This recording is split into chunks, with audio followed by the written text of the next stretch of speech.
ನೋಡಿ ಬೆಳ್ಳಿ ಆಡ್ ಮಾಡಿದ್ವಿ, ಬೆಳ್ಳಿ ಭಸ್ಮನ ಆಡ್ ಮಾಡಿದೀನಿ, ಇದು ಗೋಲಿ ಆಗಿದೆ. ಈಗ ಇದು ಯಾರಪ್ಪ ತಗೊಬೇಕು ಅಂದ್ರೆ ಈ ಬೆಳ್ಳಿ ಗೋಲಿ ಒರಿಜಿನಲ್ ಆಗಿ ಯಾರು ತಗೊಬೇಕು ಅಂತ 70 kg ಮೇಲಿರೋರು, 35 ವಯಸ್ಸು ಮೇಲಿರೋರು ಅಂತವ್ರು ಯೂಸ್ ಮಾಡ್ಬೇಕು. ಈ ಬೆಳ್ಳಿ ಯೂಸ್ ಮಾಡಿದ ತಕ್ಷಣ ಏನಾಗುತ್ತೆ, ವೀರ್ಯಾಣು ಗಟ್ಟಿ ಆಗುತ್ತೆ. ವೀರ್ಯಾಣು ಗಟ್ಟಿ ಆದಾಗ ಏನಾಗುತ್ತೆ, ಟೈಮಿಂಗ್ ಜಾಸ್ತಿ ತಗೊಳ್ಳದೆ. 5 ನಿಮಿಷ ಮಾಡೋನು 10 ನಿಮಿಷ ಮಾಡ್ತಾನೆ, 10 ನಿಮಿಷ ಮಾಡೋನು 15 ನಿಮಿಷ ಮಾಡ್ತಾನೆ, 15 ನಿಮಿಷ ಮಾಡೋನು 20 ನಿಮಿಷ ಮಾಡ್ತಾನೆ.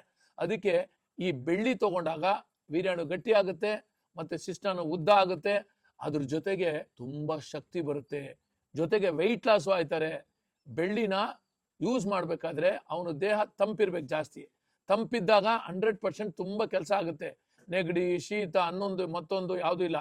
ಆಮೇಲೆ ಇದೆಲ್ಲ ತಗೊಂಡಾಗ ನಿಮ್ಗೆ ರೋಗ ನಿರೋಧಕ ಶಕ್ತಿ ಹೆಚ್ಚುತ್ತೆ, ಯಾವ್ದು ಕಮ್ಮಿ ಆಗಿಲ್ಲ. ಫಸ್ಟ್ ಆಫ್ ಆಲ್ ಎಲ್ಲ ಅರ್ಬಲ್ ಹಾಕಿರೋದು. ವೀರ್ಯಾಣು ಯಾವ ಕಲರ್ ಇದೆ, ಬೆಳ್ಳಿ ಕಲರ್ ತಾನೆ. ಅಂದ್ರೆ ಬೆಳ್ಳಿ ಭಸ್ಮ ತಗೊಂಡ್ರೆ ವೀರ್ಯಾಣು ಗಟ್ಟಿ ಆಗುತ್ತೆ, ಗಟ್ಟಿ ಆದಾಗ ಟೈಮಿಂಗ್ ಜಾಸ್ತಿ ಆಗುತ್ತೆ. ಇದು ಸ್ವರ್ಣ ವಂಗ ಅಂತೆ, ಟಿನ್ ಇದು. ಯಾಕಪ್ಪ ಆಗ್ತಾ ಇದೀವಿ ಅಂದ್ರೆ ಆ ಬೆಳ್ಳಿ ಭಸ್ಮ ಬಂದು ಹೊರಗಡೆ ಹೋಗಬಾರ್ದು ಅಂತ ಅದಕ್ಕೆ ಕವರ್ ಮಾಡೋದು. ಇದೆಲ್ಲ ಆಡಿಸಿ ಮೇಲೆ ಏನಾಗಿದೆ, ತಂಗ ಒರಂ ಅಂತ ಹಾಕಿದೀನಿ. ಈಗ ಹಾಕಿದ ತಕ್ಷಣ ನೋಡಿ ಹೆಂಗ್ ಹೊಳಿತಾ ಇದೆ ಹೊಳಪು ಅಲ್ವಾ. ಇದೇ ತರನೇ ವೀರ್ಯಾಣು ಗಂಧ ಸ್ಮೆಲ್ ಬರ್ಬೇಕು, ಗಂಧ ಎಂಡ ಸ್ಮೆಲ್ ಬಂದ್ರೆ ಅದು ಚೆನ್ನಾಗಿಲ್ಲ ಅಂತ, ಗಂಧದ ಸ್ಮೆಲ್ ಬರ್ಬೇಕು ವೀರ್ಯಾಣು, ಅವಾಗ ಚೆನ್ನಾಗಿದೆ ಅಂತ. ಇದು ತಿಂದಾಗ ಗಂಧದ ಸ್ಮೆಲ್ ಬರುತ್ತೆ. ಹಂಗಾಗಿ ಬೆಳ್ಳಿ ಗೋಲಿ ತಿನ್ನಿ, ಮಕ್ಳು ಮಾಡ್ಕೊಳ್ಳಿ.